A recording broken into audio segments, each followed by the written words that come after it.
الحمد للہ رب العالمین الحمد للہ الذی لم یزل عالما قدیرا حیا قیوما سمیعا بصیرا ونشہد ان لا الہ الا اللہ وحدہ وحدہ وحدہ وحدہ وحدہ لا شریک لہ لا ند لہ ولا ضد لہ ولا حد لہ لا ولد لہ ولا والد لہ ولا زوجۃ لہ صمدی احدی سرمدی ولا زوال لہ واکبروہ تکبیرا ونشہد ان سیدنا ومولانا محمدا الذی ارسلہ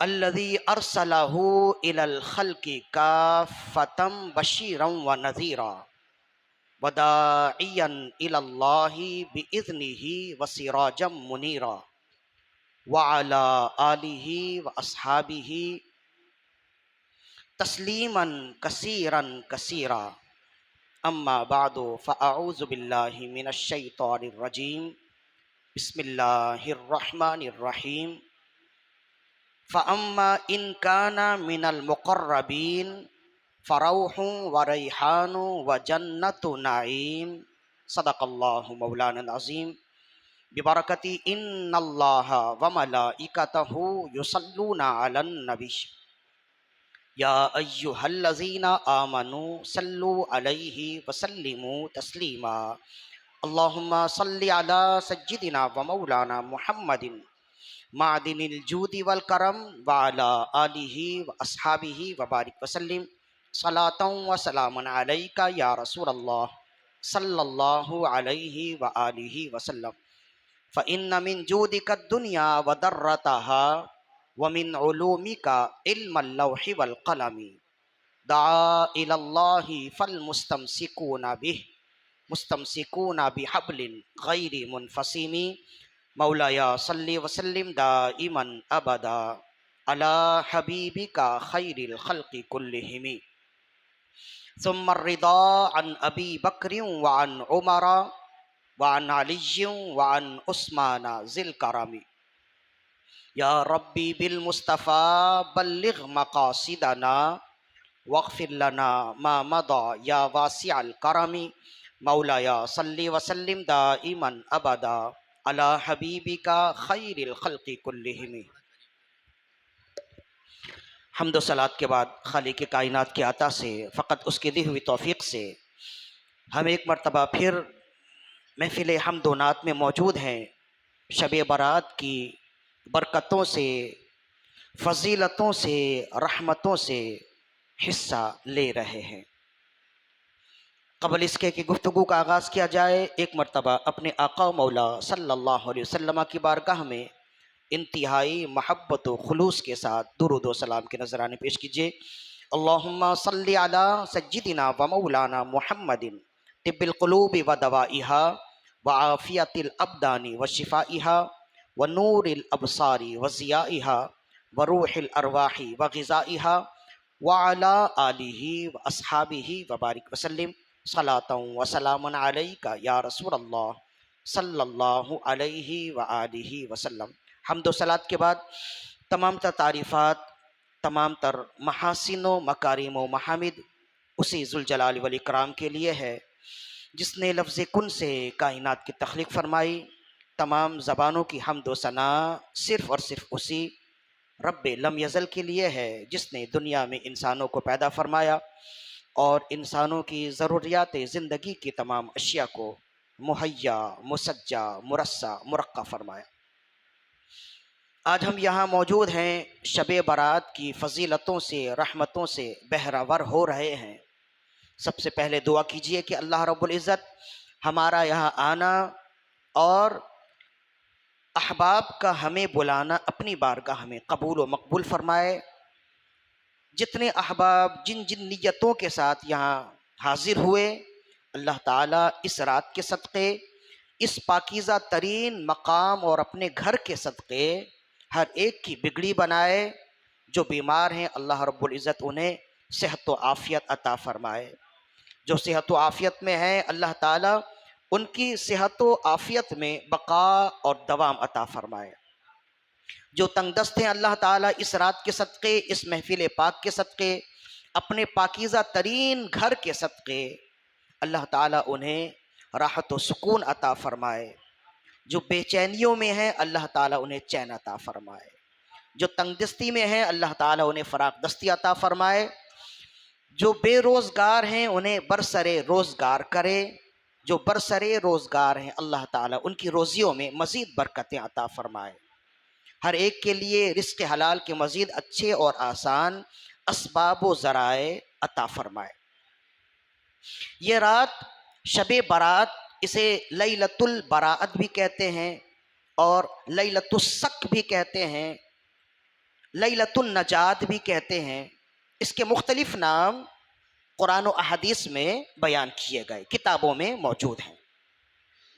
اس رات کی فضیلت کے لیے قرآن مجید کی ایک آیت ہی بہت کافی ہے، جس میں اللہ تعالیٰ نے اس رات کی فضیلت بیان کرتے ہوئے سورہ دخان میں اللہ تعالیٰ نے ارشاد فرمایا فیہا یفرق کل امر حکیم، یہ وہ رات ہے کہ اس رات میں ہر حکمت والا کام بانٹ دیا جاتا ہے، کس نے مرنا ہے، کس نے پیدا ہونا ہے، کس نے حج کرنا ہے، کس نے عمرہ ادا کرنا ہے، کس نے کہیں جانا ہے، کس نے کہیں سے آنا ہے، کس کی شادی ہونی ہے، کس کے ہاں بچے کی ولادت ہونی ہے، کس کے ہاں کوئی خاص کام ہونا ہے، گویا کہ ہر ہونے یا نہ ہونے والے تمام تر کام آئندہ سال تک لکھ کر فرشتوں کے حوالے کر دیے جاتے ہیں۔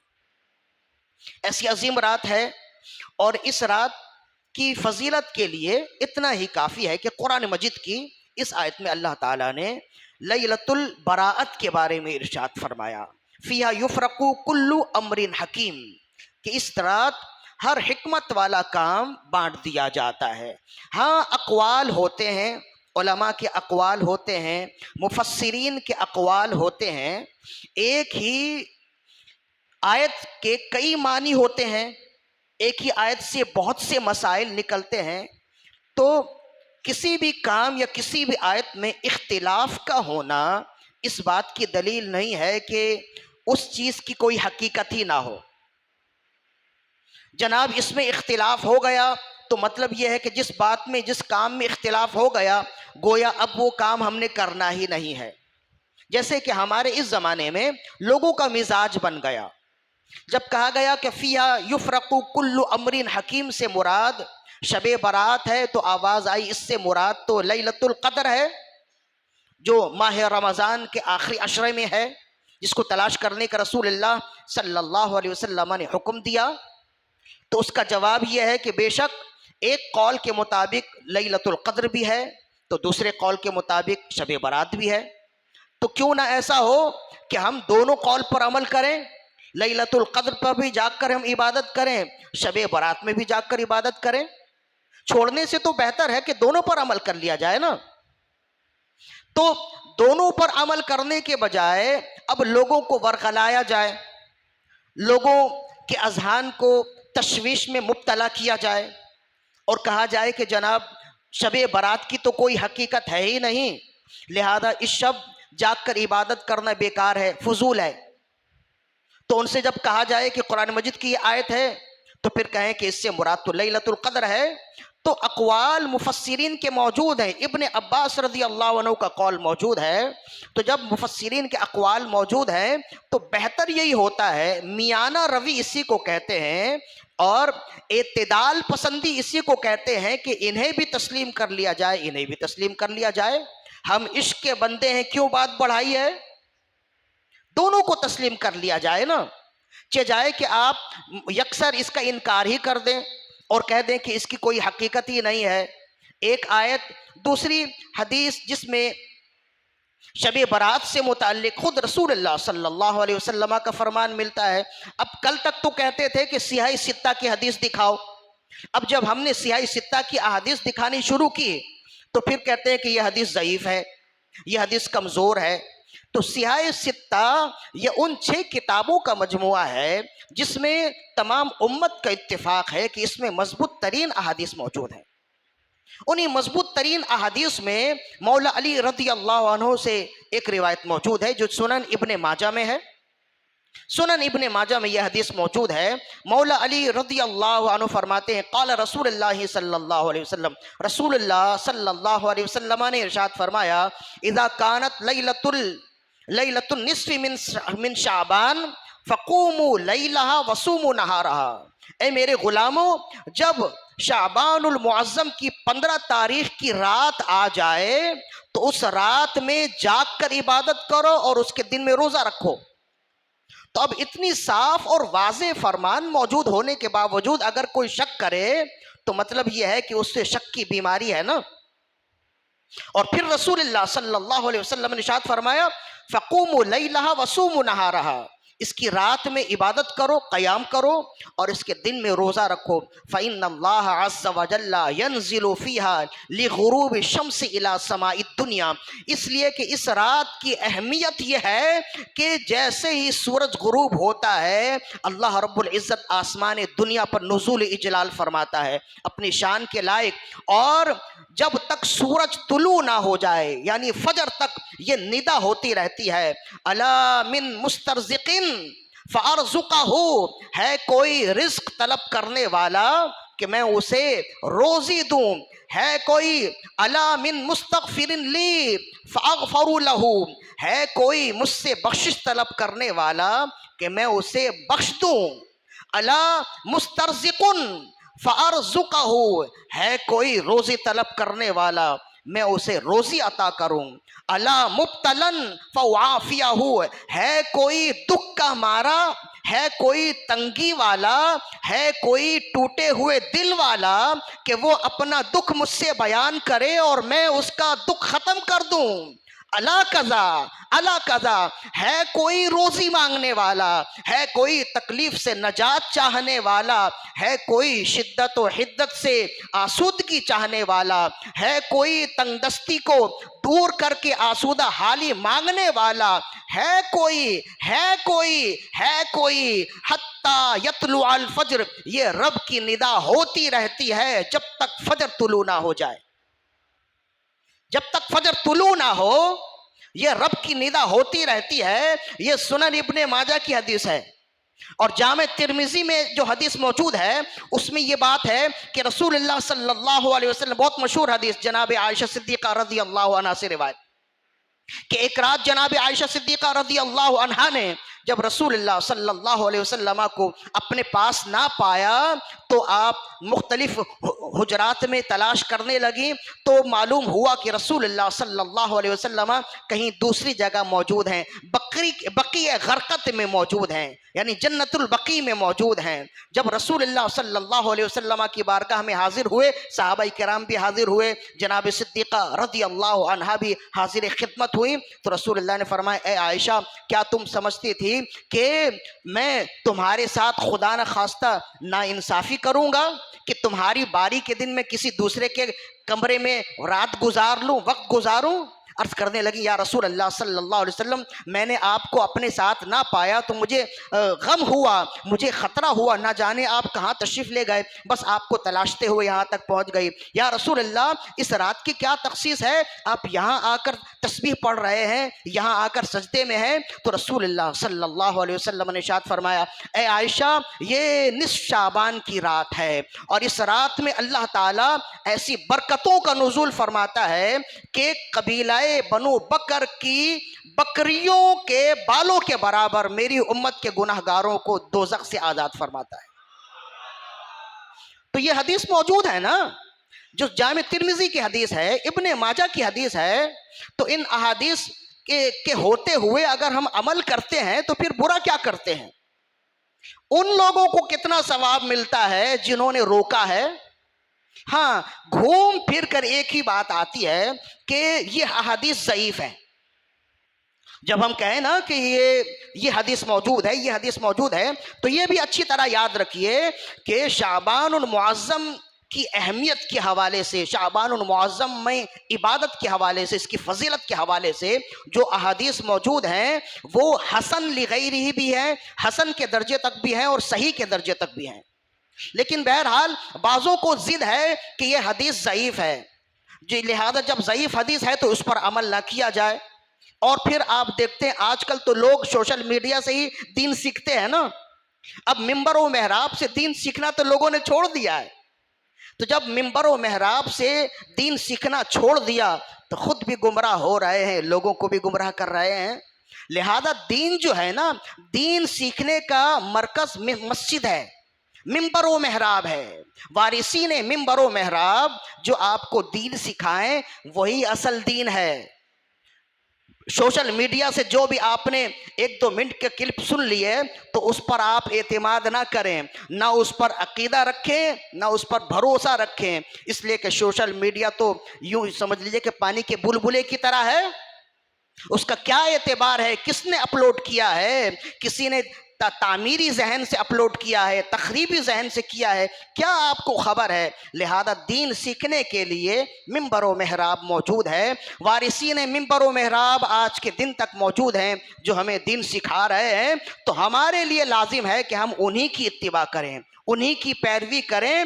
جیسے ہی یہ ایام آتے ہیں نا، معراج کے ایام ہوں، شب برات کے ایام ہوں، تو باطل پرست قومیں یا باطل پرست لوگ بھی ایکٹیو ہو جاتے ہیں. اور ان کا طریقہ یہ ہے کہ کسی طرح لوگوں کو دین سے بیزار کیا جائے. ٹوٹے پھوٹے اعمال کر رہے ہیں تو اس سے بھی انہیں بدظن کر دیا جائے، یا تو انہیں اتنا بدظن کر دیا جائے کہ وہ اس رات کی اہمیت ہی نہ مانے، یا کم از کم اتنا بدظن کر دیا جائے کہ وہ عبادت بھی کریں تو شک کے ساتھ عبادت کریں کہ نہ جانے ہماری عبادت قبول ہو رہی ہے کہ نہیں، نہ جانے اس رات کی کوئی اہمیت ہے کہ نہیں ہے. تو یہ اچھی طرح یاد رکھیے کہ اکابرین امت نے ہمیں جو پیغام دیا ہے اس پیغام کا خلاصہ یہ ہے کہ اہل سنت و جماعت کے جتنے معمولات ہیں 2 لفظوں میں سمجھ جائیے کہ سب قرآن و سنت کے عین مطابق ہیں. بس اس میں جو شک کرے گا پھر وہ دائیں رستے پر جائے گا، وہ سیدھے رستے پر چلنے والا نہیں ہوگا. معمولات اہل سنت جتنے ہیں وہ سب کے سب قرآن و سنت کے مطابق ہیں. یہ ہو سکتا ہے کہ قرآن و سنت کے کس کے مطابق ہیں یہ ہمیں معلوم نہ ہو، لیکن یہ عقیدہ رکھنا ضروری ہے. اچھا جی، یہ ضعیف حدیث ہے تو کیا کیا جائے؟ ضعیف حدیث کا ہم کیا کریں؟ اچھا یہ بھی یاد رکھیے، یہ ضعیف حدیث ہے، یہ حسن حدیث ہے، یہ صحیح حدیث ہے، یہ صحیح لغیرہ ہے، یہ صحیح حسن لغیرہ ہے، یہ احادیث کی اقسام ہیں. تو جس نے زندگی گزاری ہے نا جس کام میں، اسی کے لیے وہ کام چھوڑ دیا جائے، یہی بہتر ہوتا ہے. عام لوگوں کے لیے ان احادیث کے ان چکروں میں پڑنے کی ضرورت نہیں ہے، ورنہ خود بھی الجھیں گے، دوسروں کو بھی الجھائیں گے. جس نے حدیث پڑھنے پڑھانے میں زندگی گزاری ہے اسی کے لیے یہ کام ہے کہ وہ احادیث کی چھان پھٹک کرے اور دیکھے اور پھر لوگوں کو بتائے کہ اس حدیث سے ہم نے یہ استنباط کیا ہے، یہ استخراج کیا ہے. جو شخص جس کام کا ماہر ہوتا ہے اس کے لیے وہی کام ہونا چاہیے. خواہ خواہ اگر آپ غیر مہارت والے کام کریں گے تو خود بھی گمراہ ہوں گے، خود بھی نقصان اٹھائیں گے، دوسروں کو بھی نقصان اٹھائیں گے. یہ عجیب بازیچۂ اطفال ہے، اکھاڑا بنا ہوا ہے، جس کو کوئی کام نہیں ہوتا ہے وہ دین میں دخل اندازی کرتا ہے، دینی معمولات میں گفتگو کرتا ہے، نئی تحقیق کے نام پر تخریب کرنے کی کوشش کرتا ہے. جو ہر طرف سے بیزار ہے، ہر طرح سے فارغ ہے، اس کو یہی کام دے دیا گیا. حالانکہ ایک بجلی کا پلک بھی لگانا ہو نا تو ہم خود نہیں لگاتے کہ نہیں میں ماہر نہیں ہوں، خدا نہ خواستہ تار ادھر ادھر لگ جائے تو 2 روپے کے بدلے میں 100 روپے کو نقصان ہو جائے، یا اگر کرنٹ لگ جائے تو مجھے اپنے کا نقصان ہوگا، میں اس کا ماہر نہیں ہوں. ایک پلک لگانے کے لیے تو آپ ماہر تلاش کرتے ہیں، دین ایسے ویسے سے لے لیں؟ یہ سوچنے کی بات ہے نا. پلک لگانے کے لیے تو آپ ماہر تلاش کرتے ہیں، اور اگر ہم خود مہارت نہ رکھنے والے ہوں تو ہم خود بھی بجلی کا کام نہیں کرتے کہ خدا نہ خواستہ کچھ تکلیف ہو جائے، کوئی دقت ہو جائے، کوئی چوٹ لگ جائے یا کرنٹ لگ جائے. تو اسی طرح جو کام جس کے لیے ہے نا اسی کے لیے کرنا چاہیے. تو اب ضعیف احادیث کا کیا کیا جائے؟ تو ضعیف احادیث کے بارے میں سمجھ جائیے، ہمارے اکابرین امت نے یہ بیان کیا ہے کہ احکام 2 طرح کے ہوتے ہیں. ایک تو ہے حلال اور حرام کے احکام، حلال اور حرام کے احکام کے لیے صحیح حدیث کی ضرورت ہوتی ہے۔ ضعیف حدیث سے کوئی چیز حلال نہیں ہو سکتی، کوئی چیز حرام نہیں ہو سکتی۔ ضعیف حدیث سے کوئی کام جائز نہیں ہو سکتا، کوئی کام ناجائز نہیں ہو سکتا۔ تو پھر ضعیف حدیث کا حکم کیا ہوتا ہے؟ فضیلت کے باب میں ضعیف حدیث قابل قبول ہوتی ہے۔ یعنی اگر کسی کی فضیلت بیان کی جائے تو اس فضیلت کے بیان میں ضعیف حدیث قابل قبول ہوتی ہے۔ جب آپ سمجھ گئے تو شب برات کی ہم کیا بیان کر رہے ہیں؟ ہم حلال و حرام تو بیان نہیں کر رہے، ہم تو شب برات کی فضیلت بیان کر رہے ہیں نا۔ تو جب شب برات کی فضیلت بیان ہو رہی ہے اور اس فضیلت کے بیان میں ضعیف حدیث بھی ہے، تو اکابرین امت نے تو بیان کیا ہے کہ فضائل اعمال میں فضیلت بیان کرنے کے لیے ضعیف حدیث بھی قابل قبول ہوتی ہے۔ اچھا، بات الگ ہے، ہم اگر ضعیف حدیث پر عمل کریں تو کہتے ہیں کہ نہیں، ضعیف حدیث عمل کرنے والی ہے ہی نہیں، اس پر عمل نہیں کی جائے گی۔ لیکن اگر خود عمل کرنے کی بات آ جائے تو ضعیف حدیث پر عمل کرتے۔ ایک حدیث بہت مشہور ہے کہ رسول اللہ صلی اللہ علیہ وسلم نے ارشاد فرمایا کہ جو شخص میری امت میں سے 40 حدیثیں یاد کر لے یا 40 حدیثیں لکھ لے، اللہ تعالیٰ قیامت کے دن اسے علماء، شہداء، فقہاء کے ساتھ اٹھائے گا۔ 40 حدیثیں، چھوٹی حدیث کیوں نہ ہو، الصلاۃ معراج المومنین، الطہارۃ نصف الایمان، چھوٹی چھوٹی حدیثیں ہیں نا، اس کو یاد کرنے کی کوشش کیجئے۔ 40 حدیثیں یاد کر لیں گے تو اللہ تعالیٰ قیامت کے دن علماء کی صف میں اٹھائے گا۔ یہ اکابرین امت نے اس حدیث کو بیان کیا۔ امام نووی نے اس حدیث کی تمام طرق کو بیان کیا اور تمام طرق اور سند کو بیان کرنے کے بعد لکھا کہ یہ حدیث رسول اللہ سے ثابت تو ہے لیکن اس کی کوئی سند ٹھیک نہیں ہے، ہر سند میں ضعیف حدیث ہے، پوری حدیث ضعیف ہے، اس کی ایک سند بھی ایسی نہیں ہے کہ کہا جائے کہ یہ حدیث صحیح ہے۔ ضعیف حدیث ہونے کے باوجود اس زمانے سے لے کے اس زمانے تک لوگ اس حدیث پر عمل کر رہے ہیں، 40 حدیث یاد کرنے کی کوشش بھی کرتے ہیں، 40 حدیث بیان کرنے کی کوشش کرتے، لکھنے کی کوشش کرتے ہیں۔ کیوں؟ اس کی وجہ یہ ہے کہ یہ جو رسول اللہ نے ضعیف 40 حدیث یاد کرنے کے بارے میں جو ارشاد فرمایا، یہ حلال یا حرام میں نہیں ارشاد فرمایا، یہ تو فضیلت کے باب میں ہے نا۔ تو یہ اچھی طرح یاد رکھیے کہ جو بھی فضیلت کے باب میں بیان کیا جائے اس میں دیکھنے کی ضرورت ہی نہیں ہے کہ یہ صحیح حدیث ہے یا ضعیف حدیث ہے۔ صحیح حدیث ہو تب بھی قابل قبول ہے، ضعیف حدیث ہو تب بھی قابل قبول ہے، بلکہ ہم تو ایک درجہ اور آگے جا کر سوچتے ہیں۔ اعلیٰ حضرت رحمہ اللہ حج کے لیے گئے، شدید بخار میں مبتلا ہو گئے، تو کہتے ہیں کہ بخار کی حالت میں ہی اچانک بارش ہونے لگی صحن کعبہ میں، تو اعلیٰ حضرت رحمت اللہ علیہ بارش میں ہی طواف کرنے لگے۔ لوگ آپ کو تھامنے لگے، یا سیدی آپ بخار میں مبتلا ہیں اور بارش میں نہائیں گے، مزید آپ بخار میں مبتلا ہو جائیں گے۔ آپ نے فرمایا نہیں، میرے آقا صلی اللہ علیہ وسلم کا فرمان ہے کہ جو بارش میں صحن کعبہ میں طواف کرتا ہے گویا وہ اللہ کی رحمتوں کے ساتھ ہوتا ہے۔ تو رسول اللہ صلی اللہ علیہ وسلم کا یہ فرمان موجود ہے۔ جب مجھے میرے پاس رسول اللہ کا یہ فرمان آ گیا تو اب مجھے چاہیے کہ اس پر عمل کیا جائے، لہذا میں بارش میں ہی طواف کروں گا۔ کہتے ہیں لوگوں نے کہا کہ یا سیدی یہ جو حدیث ہے یہ تو حدیث ضعیف ہے، اس ضعیف حدیث کی وجہ سے آپ خواہ بیمار ہو رہے ہیں۔ آپ نے فرمایا حدیث ضعیف ہے تو کیا ہوا، رب کی رحمت کی امید تو قوی ہے۔ ڈوبتے کو تنکے کا سہارا بھی بہت ہوتا ہے۔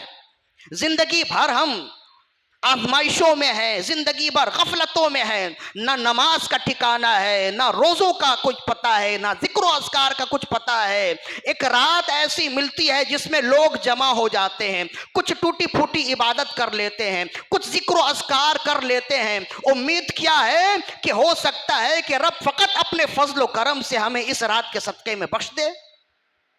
اور لوگ کس لالچ میں بیٹھے ہیں، یہ رات کے آخر پہر لوگ کس لالچ میں بیٹھے، اسی وجہ سے تو بیٹھے ہیں۔ تو یہ امید ہے اگرچہ شب برات کی فضیلت کی ساری حدیثیں ضعیف ہو جائیں، اس کے باوجود رب کی رحمت کی امید ہمارے لیے قوی ہے۔ رب کی رحمت کی امید قوی ہوگی تو انشاءاللہ رب کی جانب سے برکتیں بھی ملیں گی، فضیلتیں بھی ملیں گی۔ ورنہ یہ یاد رکھیے اس زمانے کے لوگ ایسے ہیں، نہ خود عمل کرنے والے ہیں نہ دوسروں کو عمل کرنے دینے والے ہیں۔ آپ نے دیکھا ہے کہ سوشل میڈیا پر کتنا ہنگامہ ہے، حالانکہ ہونا تو یہ چاہیے کہ لوگوں کو غفلتوں سے بیدار کیا جائے. کبھی پٹاخے بازی نہ کرو، آتش بازی نہ کرو، برے کام نہ کریں، اس رات کا احترام کریں. اس طرح کی پوسٹیں آپ کو بہت کم ملیں گی. ہاں یہ پوسٹیں ملیں گی، یہ جائز، یہ ناجائز، یہ حدیث ضعیف، یہ کام غلط، یہ غیر شرعی، یہ حدیث کے خلاف، یہی ساری پوسٹیں بھری ہیں. اس سے ہوتا کیا ہے؟ ہوتا کچھ بھی نہیں ہے، فقط یہ ہے کہ جیسے غافل لوگ موجود ہیں مزید اور غفلتوں میں مبتلا ہو جاتے ہیں. اپنے اپنے کاموں سے تھکے ہارے آئے، تھوڑی سی ہم ترغیب دیتے ہیں تو 2 رکعت نماز پڑھ لیتے ہیں. اب اگر ہم کہہ دیں کہ چلو کوئی بات نہیں ہے، یہ رات بھی عام راتوں جیسی ہے، تو پھر بندہ تھکا ہارا ہے، وہ تو جا کر سوئے گا، اس نے کل اٹھ کر پھر کام پہ جانا ہے. تو ہم تو ترغیب دے رہے ہیں نا. اب ہم ترغیب دیں، اس کے باوجود پھر آوازیں آئیں کہ اہل سنت و جماعت کے علماء وہ باتیں بیان کرتے ہیں جو کتاب و سنت میں نہیں ہے، تو غلطی ان کی ہوگی، ہماری نہیں ہوگی.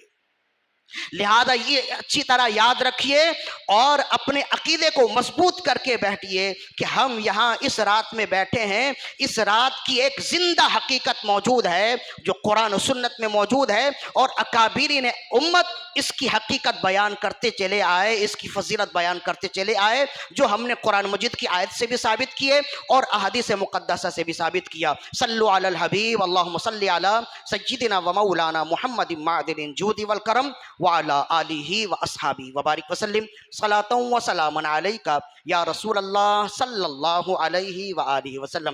حضرت انس بن مالک رضی اللہ عنہ روایت کرتے ہیں، فرماتے ہیں کہ رسول اللہ صلی اللہ علیہ وسلم نے ارشاد فرمایا، اللہ کا ایک فرشتہ ہے جس کا ایک ہاتھ مشرق کی طرف ہے اور دوسرا ہاتھ مغرب کی طرف ہے. جس کے ایک ہاتھ نے مشرق کو بھر دیا، دوسرے ہاتھ نے مغرب کو بھر دیا، اور اس کا سر اللہ کے عرش سے لگتا ہے اور اس کے دونوں قدم تحت الثری میں ہیں. اتنی بڑی مخلوق، اتنا بڑا فرشتہ ہے. اللہ کے فرشتے اور اللہ کے مخلوقات اور اللہ کے مخلوقات میں بڑائیوں کی کمی نہیں ہے. اگر ہم نے ان مخلوقات کو نہیں دیکھا تو اس کی وجہ یہ نہیں ہے کہ ہم انکار کر دیں کہ یہ کوئی چیز ہی نہیں ہے. ایسا نہیں ہے. اللہ کی دنیا بہت بڑی ہے، کائنات بہت بڑی ہے. اس پوری کائنات میں زمین ایک نقطے کی طرح ہے جس میں انسان موجود ہے. تو ظاہر ہے کہ پوری کائنات خالی تو نہیں ہے نا، مخلوقات موجود ہیں. بڑی بڑی مخلوقات بھی ہیں، چھوٹی چھوٹی مخلوقات بھی ہیں، ہم سے طاقتور ترین مخلوقات بھی موجود ہیں، سب کے سب بھری ہیں. تو انہیں مخلوقات میں ایک مخلوق، ایک فرشتہ ہے جس کے بارے میں رسول اللہ صلی اللہ علیہ وسلم نے ارشاد فرمایا، ہم تو ظاہر بین لوگ ہیں نا، اب کیا کریں؟ ہم مادہ پرست لوگ ہیں، جو چیز دیکھتے ہیں اسی کا یقین کرتے ہیں. ہمارا یہ ذہن بن گیا ہے، سائنس نے ہمارا یہ ذہن بنا دیا ہے کہ جو چیز نظر آئے وہی اسی کی حقیقت ہے، اس کے علاوہ اور کسی چیز کی حقیقت نہیں ہے. حالانکہ یہ یاد رکھیے کہ اسلام اس بات کی تعلیم اور ترغیب نہیں دیتا. اسلام کہتا ہے کہ قرآن و سنت نے تمہیں جو بتا دیا ہے، بھلے تم نے نہ دیکھا، بھلے تم نے اس کا احساس و ادراک نہ کیا، تمہارے لیے لازم ہے کہ تم مانو. بس ہر چیز ایسا نہیں ہے کہ آپ دیکھیں تبھی اس پر یقین کریں، اعتماد کریں. کرامن کاتبین ہمارے ساتھ موجود ہیں. کتنے لوگوں نے دیکھا ہے کرامن کاتبین کو؟ کیا ہم نے نہیں دیکھا تو ہم انکار کر دیں کہ نہیں کرامن کاتبین ہم نے تو دیکھا نہیں ہے؟ قرآن مجید کی نص ہے کرامن کاتبین یعلمون ما تفعلون ما یلفظ من قول الا لدیہ رقیب عتید، کہ کرامن کاتبین تمہارے دائیں بائیں موجود ہیں اور تم جو کہتے ہو وہ لکھتے ہیں. قرآن مجید کی نص موجود ہے، کرامن کاتبین ہمارے ساتھ موجود ہیں. 2 فرشتے ہیں، ہمیشہ ہمارے ساتھ ہوتے ہیں، اس کے باوجود کسی نے بھی نہیں دیکھا، ہر وقت ہمارے ساتھ ہوتے ہیں. صرف بیت الخلا جب ہم جائیں تو وہ حیا کرتے ہوئے بیت الخلا سے باہر ہو جاتے ہیں. اس وقت جب انسان بغیر کپڑوں میں ہوتا ہے تو کرامن کاتبین اس سے دور ہو جاتے ہیں، اور جتنے بھی حفاظت والے فرشتے ہیں نا وہ بھی ان سے دور ہو جاتے ہیں. اسی وجہ سے کہا گیا کہ جب آپ بیت الخلا جائیں تو آیات تلاوت کر لیں، دعائیں پڑھ لیں، اس لیے کہ جیسے ہی فرشتے آپ سے دور ہوتے ہیں تو جنات کا حملہ ہوتا ہے آپ پر. اگر آپ نے دعائیں نہیں پڑھی تو پھر وہیں سے معمولات خراب ہوتے ہیں. فرشتے بیت الخلا کے اندر نہیں جائیں گے، تو آپ بغیر فرشتوں کے خالی ہو گئے نا. تو اب بیت الخلا وہ جنات کی جگہ ہے، شیطانی جگہ ہیں، تو وہاں شیطان موجود ہوتے ہیں.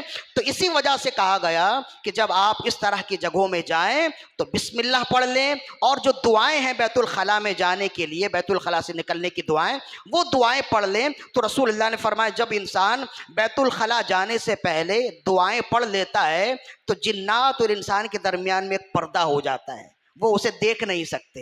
یہ اللہ کی جانب سے غیبی پردہ ہے جو ہم دیکھ نہیں سکتے، شیطان ان پردوں کو دیکھتے ہیں اور پھر ہمارے قریب نہیں آتے. تو یہ جو فرشتے ہیں یہ ہمارے ساتھی ہوتے ہیں، اس کے باوجود ہم نے دیکھا نہیں ہے. صرف 2 ہی فرشتے نہیں ہوتے. قرآن مجید کی ایک آیت ہے وَهُوَ الْقَاهِرُ فَوْقَ عِبَادِهِ وَيُرْسِلُ عَلَيْكُمْ حَفَظًا. وہ رب ہے، وہ اپنے بندے پر قادر ہے اور وہی اپنے بندوں کی حفاظت کے لیے فرشتوں کو بھیجتا ہے.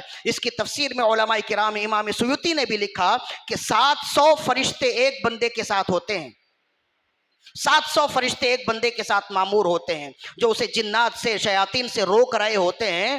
ہم نے 700 کیا، 7 نہیں، ایک فرشتہ بھی نہیں دیکھا ہے. تو کیا ہم انکار کر دیں گے؟ جنات ہمارے ساتھ ہوتے ہیں، کس نے دیکھا ہے؟ فرشتے ہمارے ساتھ ہوتے ہیں، یہاں بھی بیٹھے ہیں. تو کیا ہم نے دیکھا ہے؟ چلو فرشتوں کو ہم نے نہیں دیکھا، جنات کو نہیں دیکھا. یاجوج ماجوج جتنی تعداد زمین میں مسلمانوں کی ہے 700 گنا تعداد ان کی ہے، یاجوج ماجوج کی ہے. ہم سے 700 گنا تعداد ہے یاجوج ماجوج کی. وہ آسمانوں میں نہیں ہے، سمندروں میں نہیں ہے، وہ اسی زمین میں ہے. اور آج جدید دور میں زمین کا چپا چپا لوگوں نے دیکھ لیا، سمندر کی گہرائی معلوم ہے، سمندر کے اندر آبی حیات کتنے ہیں سب معلوم ہے، ہواؤں میں اڑنے والے پرندے کتنے ہیں معلوم، جنگلوں میں رہنے والے جانور کتنے ہیں، ان کی رنگت کتنی ہے، ان کی نسلیں کتنی ہے، سب کچھ ہم دیکھتے ہیں نا، معلوم ہے. اس کے باوجود کہ ساری دنیا زمین کے چپے چپے تک پہنچ گئی، یاجوج ماجوج تک آج تک کوئی پہنچ سکا؟ تو آپ کہیں گے کہ جناب یاجوج ماجوج اگر دنیا میں ہوتے تو نظر آتے، لہذا نظر نہ آئے تو ہم اس کا انکار کر دیں. تو آپ کہیں گے کہ اگر آپ اس کا انکار کریں گے، قرآن مجید میں 2 جگہ یاجوج ماجوج کا ذکر آیا اور احادیث طیبہ میں کئی رسول اللہ کے فرمان موجود ہیں کہ وہ اسی زمین میں موجود ہیں اور قرب قیامت نکلیں گے اور جہاں جائیں گے تباہی مچا دیں گے. تو یہ بھی ہمارے ساتھی موجود ہیں لیکن ہم نے نہیں دیکھا ہے تو ہم ان کا انکار تو نہیں کر سکتے نا. ہارون رشید شکار کے لیے گئے تو کہتے ہیں کہ انہوں نے اپنا باز چھوڑا، شکاری باز، جنگل میں گئے، شکاری باز چھوڑا کہ کوئی پرندہ ملے، کوئی کبوتر ملے، کوئی تیتر بٹیر ملے، پکڑ کر لے آئے. وہ باز تھوڑی دیر کے بعد فضاؤں پر اڑتا رہا اور جب آیا تو سفید مچھلی لے کر آیا جو آر پار نظر آ رہی تھی، سفید شیشے کی طرح آر پار نظر آنے والی مچھلی لے کر آیا. ہارون رشید اس مچھلی کو دیکھنے لگا، میں نے آج تک یہ مچھلی، اس طرح کی مچھلی دیکھی نہیں ہے، اور یہاں نہ سمندر ہے، نہ جھیل ہے، نہ دریا ہے، دور دور تک ریگستان ہے، جنگل ہے. یہ باز کہاں سے مچھلی لے آیا؟ مچھلی کے لیے کوئی پانی کا ذخیرہ تو ہو نا. تو کہنے لگا کہ یہ پانی کا ذخیرہ تو یہاں موجود نہیں ہے، یہ مچھلی کہاں سے لے آیا؟ تو کہتے ہیں امام مقاتل جو ہارون رشید کے دربار میں ہوتے تھے، حضرت ابن عباس رضی اللہ عنہما کے شاگردوں میں سے امام مقاتل، وہ مچھلی لے کر گیا دربار میں جا کر اس نے دکھایا اور سارا واقعہ بتایا کہ ہم جنگل میں تھے، ہم نے باز کو چھوڑا، تھوڑی دیر کے بعد باز آتا ہے اور یہ مچھلی لے کر آتا ہے جو شیشے کی طرح آر پر دکھتی ہے، شیشے کی طرح آر پر نظر آتا ہے. یہ عجیب الخلقت مچھلی ہے، حالانکہ نہ پانی کا کوئی ذخیرہ ہے، نہ کوئی سمندر ہے، دریا ہے، کچھ بھی نہیں ہے، یہ مچھلی کہاں سے آئے؟ تو امام مقاتل نے فرمایا کہ آپ کے جد انور حضرت ابن عباس رضی اللہ عنہما نے ہی روایت کی ہے. فرمایا کہ رسول اللہ صلی اللہ علیہ وسلم نے ارشاد فرمایا ہے کہ جس طرح زمین میں آبی ذخائر ہوتے ہیں آسمانوں میں بھی آبی ذخائر ہوتے ہیں، جس طرح زمین میں سمندروں میں آبی حیات ہوتی ہیں، مچھلیاں ہوتی ہیں، فضاؤں میں بھی مچھلیاں ہوتی ہیں جو ہم دیکھتے نہیں ہیں. وہ تو آپ خوش قسمت ہیں کہ اللہ نے فضا کی ایک مچھلی سے آپ کی زیارت کروا دی. فرمایا آپ یہ سمجھتے ہیں کہ فقط مچھلیاں آپ پانیوں میں ہی ہوتی ہیں، فضاؤں میں بھی مچھلیاں ہوتی ہیں، اور یہ روایت ابن عباس رضی اللہ عنہما سے ہیں۔ تو کہاں تک بیان کیا جائے؟ ہم تو ظاہر بین لوگ ہیں، جو چیز نظر آئے، جو چیز دکھتی ہو ہم کہتے ہیں ہاں یہی ہے، جو چیز نظر نہ آئے اس کا انکار کر دیتے ہیں۔ تو انکار کرنے والوں میں سے نہ بنیں، اقرار کرنے والوں میں سے بنیں گے تو آپ کا عقیدہ بھی درست رہے گا اور آپ کے اعمال بھی درست رہیں گے۔ چنانچہ ابن عباس حضرت انس بن مالک رضی اللہ عنہ فرماتے ہیں رسول اللہ صلی اللہ علیہ وسلم نے ارشاد فرمایا، ایک فرشتہ ہے جس کا ایک پر مشرق کو ڈھانکا ہوا ہے، جس نے دوسرے پر سے مغرب کو بھر دیا ہے، اس کا سر اللہ کے عرش پر لگتا ہے، اس کے دونوں قدم تحت الثری میں ہیں، اور وہ اللہ کے اذن کی اجازت میں، اللہ کی اجازت میں اپنے دونوں ہاتھ باندھے کھڑا رہتا ہے، کوئی اور کام نہیں کرتا۔ عرض کی کہ یا رسول اللہ صلی اللہ علیہ وسلم پھر اس کا کام کب شروع ہوتا ہے؟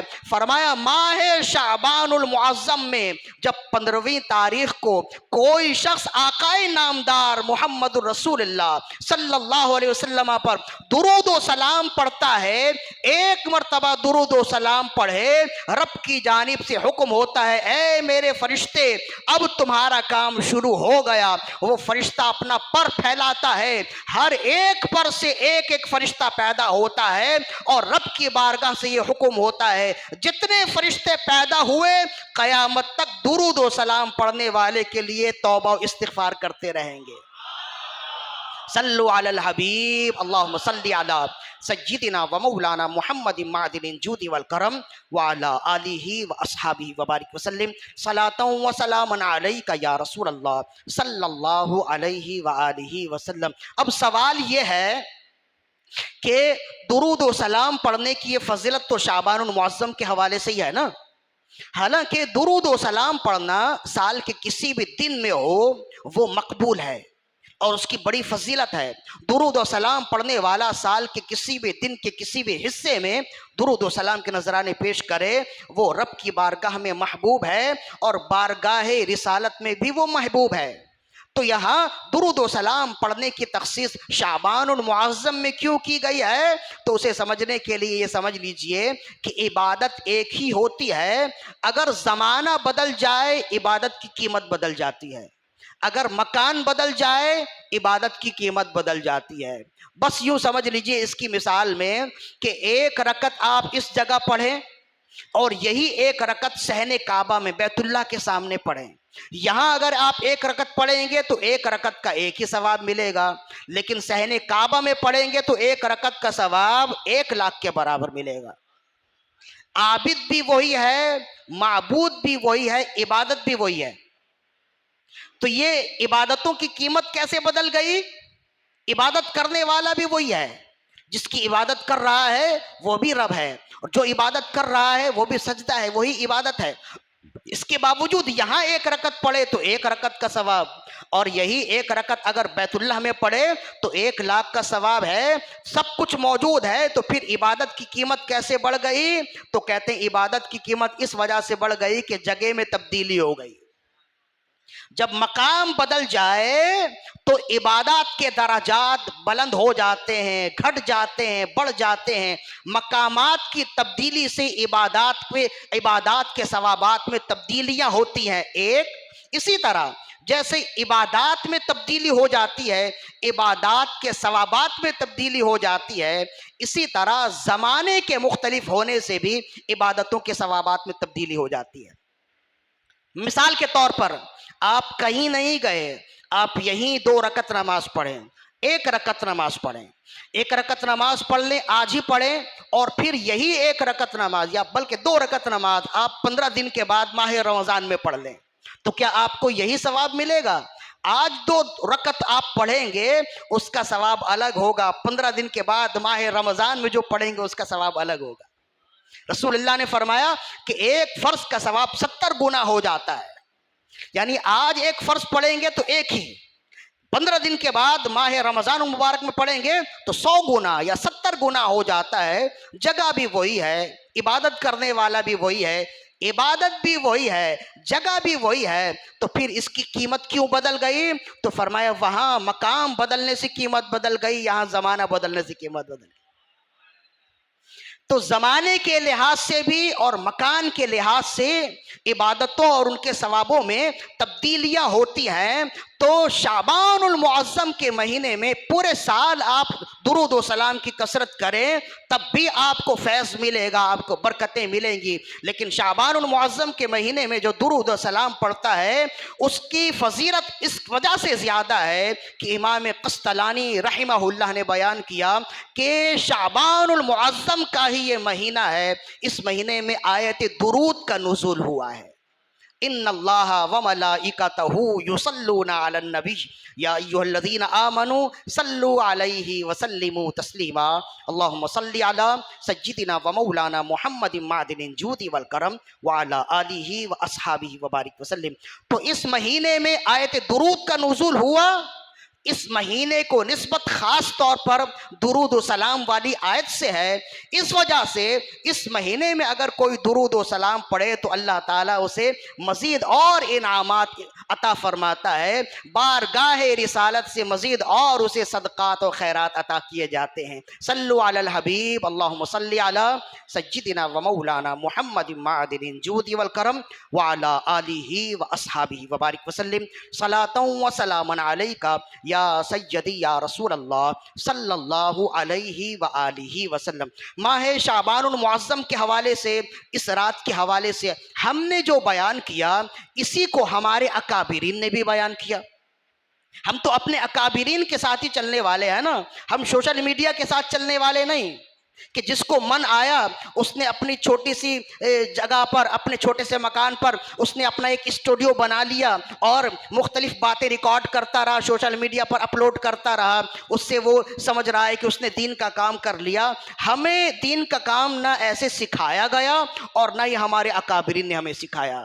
ہم نے دین کا کام سینہ بسینہ ملا ہے، ہم نے سوشل میڈیا سے سیکھا ہی نہیں، ہم نے اپنے اساتذہ سے سیکھا ہے، لہذا اساتذہ نے جو ہمیں بتایا ہم وہ آپ کو ڈیلیور کر رہے ہیں۔ چنانچہ امام سخاوی رحمہ اللہ ہم نے جو بیان کیا، اب اس کی دلیل کیا ہے سنیے۔ امام سخاوی رحمہ اللہ القول البدیع میں لکھتے، امام نبہانی رحمہ اللہ سعادت الدارین میں لکھتے، فرماتے ہیں امام طاؤس الکیسان بہت بڑے محدث گزرے ہیں، یہ ایک مرتبہ امام حسن مجتبی مولا علی رضی اللہ عنہ کے بڑے صاحبزادے، مولا امام حسین رضی اللہ عنہ کے بڑے بھائی امام حسن مجتبی رضی اللہ عنہ کی بارگاہ میں حاضر ہوئے، عرض کرنے لگے کہ مولا آپ ہمیں بتائیں کہ شعبان المعظم کی 15 تاریخ کے حوالے سے آپ کس طرح سے اعمال کرتے ہیں، آپ ہمیں بتائیں۔ طاؤس الکیسان محدثین کے امام ہیں، کتابوں میں جائیں تو آپ کو معلوم ہو کہ کتنا بڑا مقام و مرتبہ ان کا۔ یہ امام حسن مجتبی سے پوچھ رہے ہیں کہ شعبان المعظم کی 15 تاریخ جب آ جائے آپ مجھے بتائیں کہ مجھے کیا کرنا چاہیے، اور آپ بتائیں اس شعبان المعظم کی 15 تاریخ کی اس رات کو آپ کیا کرتے ہیں۔ تو امام حسن مجتبی فرماتے ہیں کہ میں جیسے ہی یہ رات آتی ہے اس رات کو 3 حصوں میں تقسیم کرتا ہوں، اس رات کے 3 حصے کر لیتا ہوں۔ فرمایا پہلے حصے میں آقائے نامدار اپنے نانا محمد الرسول اللہ صلی اللہ علیہ وسلم کے بارگاہ میں درود و سلام کی کثرت کرتا ہوں تاکہ اللہ کے اس فرمان پر عمل ہو جائے، ان اللہ وملائکتہ یصلون علی النبی یا ایھا الذین آمنوا صلوا علیہ وسلموا تسلیما اللہم صل علی سیدنا ومولانا محمد معدن الجود والکرم وعلی آلہ واصحابہ وبارک وسلم صلاۃ و سلام علیک یا رسول اللہ صلی اللہ علیہ وآلہ وسلم۔ فرمایا پھر اس کے بعد جب وہ حصہ ختم ہو جائے دوسرا حصہ آئے تو رات کے دوسرے حصے میں استغفار کی کثرت کرتا ہوں تاکہ اللہ کے اس فرمان پر عمل ہو جائے، استغفروا ربکم انہ کان غفارا، لوگوں اپنے رب سے گناہوں کی معافی مانگو، بے شک تمہارا رب بہت بخشنے والا مہربان ہے۔ فرمایا کہ میرے رب نے ہمیں حکم دیا ہے کہ رب سے معافی طلب کرو، رب کی بارگاہ میں استغفار کرو، لہذا ایک حصے کو میں درود و سلام کے ساتھ خاص کرتا ہوں، رات کے دوسرے حصے میں استغفار کی کثرت کرتا ہوں، اور کوئی دوسرا تیسرا وظیفہ نہیں، استغفار کرتا ہوں۔ اور جب رات کا آخری حصہ شروع ہو جائے، حصے سے مراد مطلب یہ ہے کہ مغرب سے لے کر سحری کے وقت تک اگر 9 گھنٹے ہیں تو اس کے 3 حصے کر لیجئے، 3 گھنٹے، اگر 12 گھنٹے ہیں تو 4 حصے کر لیجئے، اس طرح سے حصے کرنا مطلوب ہے۔ فرمائے پہلے حصے میں درود و سلام پڑھتا ہوں، دوسرے حصے میں میں استغفار کی کثرت کرتا ہوں تاکہ اللہ کے فرمان پر عمل ہو جائے، اور جب تیسرا حصہ آئے تو تیسرے حصے کو کثرت سجود سے معمور کرتا ہوں، خوب رکوع کرتا ہوں، خوب نمازیں پڑھتا ہوں، خوب سجدے کرتا ہوں تاکہ اللہ کے اس فرمان پر عمل ہو جائے، وسجد وقترب، سجدہ کرو رب کے قریب ہو جاؤ۔ یہ آیت سجدہ ہے، آپ بھی یہاں سے جانے کے بعد سجدہ کر لیجئے گا۔ یہ 3 آپ نے فرمایا میں اس رات کے 3 حصے کرتا ہوں اور اس طرح سے میں عمل کرتا ہوں۔ طاؤس الکیسان فرماتے ہیں کہ انہوں نے عرض کی کہ یا سیدی یہ بتائیں، یہ جو آپ نے عمل بتایا ہے یہ آپ کا خود کا عمل ہے یا آپ کا خاندانی عمل ہے؟ فرمایا یہ میرے خود کا عمل نہیں، میں نے اپنے آباء و اجداد کو بھی ایسے ہی کرتے دیکھا ہے، میں نے مولا علی رضی اللہ عنہ کو بھی یہی عمل کرتے دیکھا ہے۔ تو پھر طاؤس الکیسان عرض کرتے ہیں کہ یا سیدی یہ بتائیں کہ اگر کوئی شخص آپ کی عمل کی طرح عمل کرے اسے ملے گا کیا؟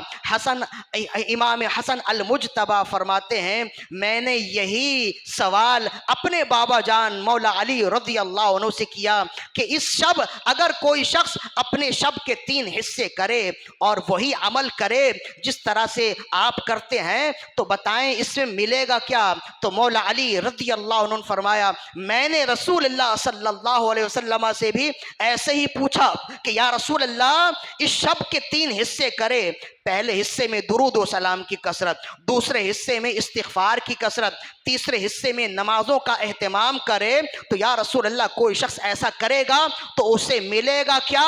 تو رسول اللہ نے فرمایا جو شخص رات کے 3 حصے کرے، شب برات میں 15ویں شب میں اس رات کے 3 حصے کرے اور اسی طرح سے عبادت کرے، اللہ کی بارگاہ میں مقربین لکھ دیا جاتا ہے۔ عرض کی یا رسول اللہ صلی اللہ علیہ وسلم مقربین کون ہیں اور ان کا مقام و مرتبہ کیا ہے؟ فرمایا مقربین وہ لوگ ہیں جو اللہ کے قریب ترین لوگ ہوتے ہیں۔ فرمایا یا رسول اللہ مزید اور فرمائے مقربین کون لوگ ہیں؟ فرمایا یہ اللہ کے ایسے چنیدہ لوگ ہوتے ہیں، ایسے پسندیدہ لوگ ہوتے ہیں کہ یہ لوگ مرتے بعد میں ہیں، دنیا میں جنت پہلے دیکھ لیتے ہیں۔ پھر رسول اللہ صلی اللہ علیہ وسلم نے ارشاد فرمایا کہ انہی مقربین کے بارے میں اللہ تعالیٰ نے ارشاد فرمایا ہے فَأَمَّا إِن كَانَ مِنَ الْمُقَرَّبِينَ فَرَوْحٌ وَرَيْحَانٌ وَجَنَّةُ نَعِيمٌ، جہاں تک اللہ کے پسندیدہ مقربین کی بات ہے فَرَوْحٌ وَرَيْحَانٌ وہ راحتوں میں ہیں، خوشبوؤں میں ہیں، وَجَنَّةُ نَعِيمٌ اور نعمتوں کے باغات میں ہیں۔ فرمایا قرآن مجید کی جو آیت ہے اس میں جن مقربین کا ذکر ہے ان مقربین سے مراد یہ لوگ بھی ہیں جو شعبان المعظم کی 15 تاریخ کو اس طرح سے عبادت کرتے ہیں جیسے امام حسن مجتبی رضی اللہ عنہ نے عبادت کر کے بتایا۔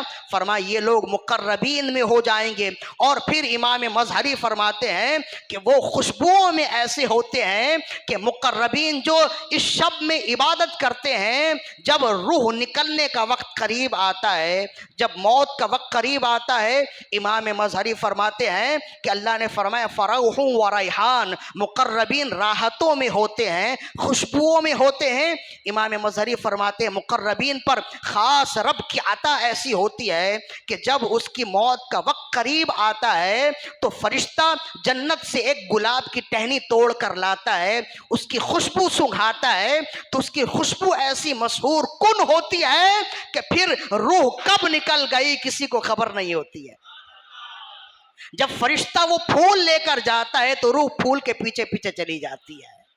تو کتنا بڑا مقام و مرتبہ ہے. اتنا بڑا مقام و مرتبہ کس کو ملے گا؟ اس شب جو عبادت کرنے والا ہے، اس شب جو بندگی کرنے والا ہے. اب آپ بتائیں، ایک طرف سے تو آواز آتی ہے کہ اس شب کی کوئی حقیقت نہیں ہے، تو ہم کیا اپنے گھر سے بیان کر رہے ہیں؟ لہذا ہم نے جو آپ کو کہا نا کہ اہل سنت و جماعت کا جو بھی عمل ہے، جو بھی عقیدہ ہے، وہ مکمل طور پر پختہ ہے، مستحکم ہے. ہاں یہ ہو سکتا ہے کہ عام لوگوں کو اس کے دلائل معلوم نہ ہوں، لیکن ایسا نہیں ہو سکتا کہ اہل سنت و جماعت کا کوئی عمل ہو اور اس میں کچھ لچک ہو، اس میں کوئی ایسی بات ہو جو نہیں ہونی چاہیے. ایسا نہیں ہے. لہذا اب جب اس شب میں عبادت کیجئے تو خوب مستحکم ہو کے عبادت کیجئے، اور اس یقین کے ساتھ عبادت کیجئے کہ یہ رات ایسی ہے کہ برکتوں والی رات ہے. رسول اللہ کا فرمان بھی یہی ہے، اور اکابرین امت نے ہمیں یہی پیغام دیا ہے کہ اس رات میں عبادت کی جائے. ہاں ایک بات اور بھی ہے کہ رسول اللہ صلی اللہ علیہ وسلم نے ارشاد فرمایا کہ اس رات اللہ تعالی ہر بندے کو بخش دیتا ہے، لیکن جس بندے کے دل میں کینہ، کھوٹ، حسد ہو، اللہ تعالیٰ اسے بخشتا نہیں ہے. اور جو سود خوری کرنے والا ہے، اللہ تعالیٰ اسے بھی نہیں بخشتا ہے. لہذا اس رات میں معافی، فقط معافی مانگنا ہی مسئلے کا حل نہیں ہے کہ بھائی معاف کر دو، معاف کر دو. معافی مانگ لینا مسئلے کا حل نہیں ہے. اگر سود خوری کرتے رہے، رب سے معافی مانگے اور آئندہ کے لیے بھی رب سے وعدہ کریں کہ آئندہ ہم نہیں کریں گے. اور اپنے دل میں کسی کے لیے اگر کھوٹ ہے تو اپنے دل سے کھوٹ کو صاف کیجئے. جیسے انسان اپنے ظاہر کو صاف کرتا ہے، اپنے باطن کو بھی صاف کرنے کی کوشش کرے. خاص طور پر میرا پیغام ملت کی ماؤں بہنوں سے ہے کہ وہ اپنے ظاہر کو صاف کرنے میں بہت جتن کرتی ہیں، لیکن جتنا ظاہر ان کا صاف ہوتا ہے اتنا ہی زیادہ آلودہ ان کا باطن ہوتا ہے. کون سا گھر ایسا ہے جس گھر میں ساس اور بہو کے درمیان میں کھوٹ نہ ہو، حسد نہ ہو؟ کون سا گھر ایسا ہے جہاں نندوں کے درمیان میں کھوٹ نہ ہو؟ کون سا گھر ایسا ہے جہاں عورتوں کے درمیان میں کھوٹ نہ ہو؟ 10 بندے ایک گھر میں ایک ساتھ رہ سکتے ہیں، 2 عورت ایک گھر میں ساتھ نہیں رہ سکتی. اس کی وجہ یہی ہے کہ کھوٹ ہے، دل میں حسد ہے ایک دوسرے کے لیے. عورتوں کو اپنے علاوہ دوسرا کوئی اچھا لگتا ہی نہیں، وہی سب سے اچھی، اور ان کے علاوہ دنیا میں کوئی صاف ستھری نہیں ہے. تو ایسا یہ ہوتا ہے. امت کی ماؤں بہنوں سے میرا خطاب ہے اور ان کی بارگاہ میں یہ التجا ہے کہ اپنے دل کو بھی جس طرح سے آپ نے اپنے ظاہر کو صاف رکھا ہے، اپنے باطن کو بھی صاف رکھیے، ورنہ آپ کے گھر کے مرد آپ کے فیصلے کرتے کرتے مر جائیں گے. اب وہ مرد کیا کرے؟ باہر کام کرے، کمائے، تمہاری کفالت کے لیے دھکے کھائے، یا گھر میں آ کے پھر تمہارے معاملات سمٹائے؟ وہ کیا کرے؟ بالآخر ہوتا یہی ہے کہ وہ پاگل ہو جائے گا. لہذا کچھ تمہارا بھی طرز عمل اچھا ہونا چاہیے. تمہاری بھی کوئی ایسی ذمہ داری ہو، تم بھی اپنی ذمہ داری نبھاؤ. اور ذمہ داری کیا ہے؟ اپنے دل کو دوسروں سے پاک کرو. جب تمہارا دل دوسروں سے پاک ہو جائے گا تو اللہ کی تجلیات کا آئینہ ہو جائے گا. جب بھی کوئی برا لگے نا تو یہ دیکھو کہ اگر اس میں برائی ہے تو کیا مجھ میں برائی نہیں ہے؟ اپنے دل کو پاک کرو، پھر دیکھو کہ رب کیسی برکتیں دیتا ہے. یہ میرا پیغام خاص طور پر ماؤں بہنوں کے لیے اور عام طور پر سب کے لیے ہے. ہر شخص کو چاہیے کہ اپنے دل سے دوسرے کے معمولات کو نکالے اور اپنے دل کو دوسرے سے صاف کرے. حضرت ابن عباس رضی اللہ عنہما روایت کرتے، امام مظہری نے بھی لکھا اور متقی ہندی نے کنز العمال میں لکھا. کیسی خوبصورت حدیث ہے. فرماتے ہیں حضرت عبداللہ ابن عمر رضی اللہ عنہما فرماتے ہیں، انس بن مالک سے بھی روایت ہے، فرماتے ہیں کہ رسول اللہ صلی اللہ علیہ وسلم صحابہ کرام کے مجمع میں آپ تشریف فرما تھے. آپ نے اچانک فرمایا ابھی ایک شخص تمہارے درمیان میں آئے گا، وہ جنتی ہے. صحابہ کرام پلٹ پلٹ کر دروازے کی طرف دیکھنے لگے تو کہتے ہیں ایک صحابی آئے، ہاتھ میں چپل تھامے ہوئے آئے، مسجد میں سائیڈ میں چپل رکھی، نماز پڑھنے لگے، پھر وہ چلے گئے. کہتے دوسرے دن بھی رسول اللہ صلی اللہ علیہ وسلم اسی طرح آپ تشریف فرما تھے، اچانک آپ نے فرمایا کہ ابھی ایک شخص آئے گا وہ جنتی ہے۔ صحابہ کرام دیکھنے لگے کہ اب کون آتا ہے، اب کون آتا ہے۔ حسن اتفاق سے وہی صحابی آئے جو پہلے دن آئے تھے، آئے اور انہوں نے چپل ایک جگہ رکھی، نماز پڑھنے لگے۔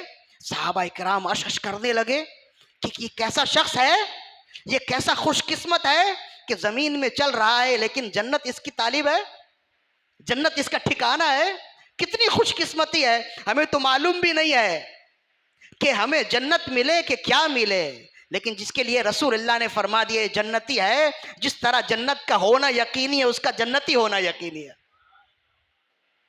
تیسرے دن بھی رسول اللہ صلی اللہ علیہ وسلم یوں ہی آپ بیٹھے ہوئے تشریف فرما ہے، آپ نے اچانک فرمایا ابھی ایک شخص تمہارے درمیان میں آئے گا وہ جنتی ہے۔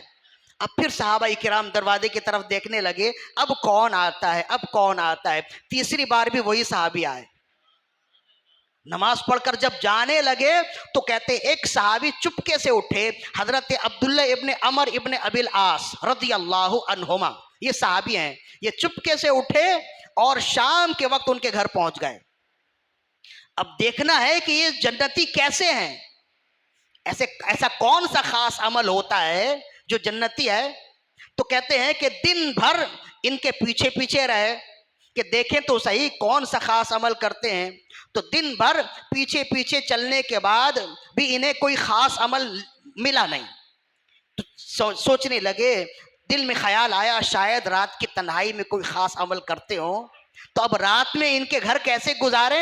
تو شام ڈھلے ان کے دروازے تک آئے اور کہنے لگے کہ آپ سے مدد کی گزارش ہے۔ فرمائے میں کیا مدد کروں آپ کے؟ کہا کہ میرے والد سے میرا جھگڑا ہو گیا ہے، میں نے قسم کھا لی ہے میں 3 دن تک گھر میں نہیں جاؤں گا، میرے قسم کی لاج رکھ لیجئے اور آپ مجھے 3 دن تک اپنے گھر میں رات ٹھہرنے کے لیے دے دیں، تو ایسا ہوگا کہ میرا قسم ادا ہو جائے گا، اتر جائے گا۔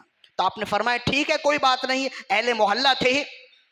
تو کہتے اب ان کے گھر میں رہ گئے اور رات میں بار بار اٹھ کر دیکھتے کہ یہ کیا عمل کرتے ہیں۔ کہتے ہیں کہ ایسا کوئی خاص عمل نہیں، عشاء کی نماز پڑھ کے سوئے، بس ہوتا یہ کہ جب کروٹ بدلتے اللہ کا ذکر کرتے پھر سو جاتے، پھر رات میں اٹھتے کروٹ بدلتے اللہ کا ذکر کرتے پھر سو جاتے، فجر کی نماز پڑھنے کے لیے اٹھ جاتے۔ پہلا دن تو پہلی رات بھی ایسی گزر گئی، انہوں نے کہا شاید اگلی رات یہ کوئی خاص عمل کرتے ہو۔ دوسری رات بھی گزر گئی، تیسری رات بھی گزر گئی، اب مایوس ہو گئے، کہنے لگے دن کے تمام ایام تمام اعمال میں نے دیکھ لیے، کوئی خاص عمل مجھے ملا نہیں، رات میں بھی میں نے دیکھ لیے، کوئی خاص عمل جسے کہا جائے کہ یہ غیر معمولی عمل ہے وہ ملا نہیں، جیسے اعمال ہم کرتے ہیں وہی اعمال یہ کرتے ہیں، تو اب ہم کیا کریں۔ اب جانے لگے تو کہنے لگے کہ پوچھ ہی لیا جائے ان سے۔ تو کہتے ہیں کہ انہوں نے پوچھا کہ جب جانے لگے تو کہنے لگے کہ بھائی مجھے معاف کیجئے گا، میں قسم کھا کے نہیں آیا تھا بلکہ آپ کے پاس رہنے کا مقصد کچھ اور تھا۔ تو عرض کی کہ کیا مقصد تھا؟ کہا کہ ہم رسول اللہ کی بارگاہ میں موجود تھے، رسول اللہ نے 3 بار جنت کی بشارت دی اور تینوں مرتبہ آپ ہی آئے، تو مجھے حیرت ہوئی، مجھے شوق ہوا کہ ایسا کون سا عمل ہے جس کی وجہ سے زبان رسالت سے 3 مرتبہ آپ کے لیے جنت کی بشارت ملی۔ میں چاہتا تھا کہ آپ کا وہ عمل دیکھوں تاکہ میں بھی اس پر عمل کروں تو مجھے بھی کچھ برکتیں مل جائیں، اس وجہ سے میں نے دن بھر آپ کو دیکھا لیکن کوئی خاص عمل مجھے ملا نہیں، تو میں نے چاہا شاید رات کی تنہائی میں آپ کوئی خاص عمل کرتے ہو، اس وجہ سے یہ ہیلا کیا تھا۔ تو 3 رات میں نے دیکھ لیے، رات کی تنہائی میں بھی آپ کا کوئی خاص عمل نہیں ہے، جو عمل ہم کرتے ہیں وہی آپ بھی کرتے ہیں، تو آپ بتائیں کہ اگر کوئی اور ایسا عمل ہے جو آپ چپ کے کرتے ہو تو بتائیں تاکہ ہمیں بھی ترغیب ملے، ہم بھی وہ عمل کرنے لگے۔ انہوں نے کہا بھائی میرے دن بھی آپ کے سامنے، میری راتیں بھی آپ کے سامنے ہیں، میرے اعمال آپ کے سامنے ہیں، آپ نے دیکھ لیے ہیں، اس کے علاوہ میرا اور کوئی عمل نہیں ہے۔ تو وہ مایوس ہو گئے، جانے لگے۔ جب جانے لگے تو انہوں نے پھر بلایا اور فرمایا ہاں ایک عمل ایسا ہے جو آپ کو معلوم نہیں ہے جو میں بتانا چاہتا ہوں، وہ عمل یہ ہے کہ آج کے دن تک کسی مسلمان کے حوالے سے میرے دل میں کھوٹ اور کینہ اور حسد نہیں ہے، بس جب یہ سنا فرمایا اللہ کی عزت و جلال کی قسم آپ کا یہی عمل ہے جس نے آپ کو جنت تک پہنچا دیا ہے۔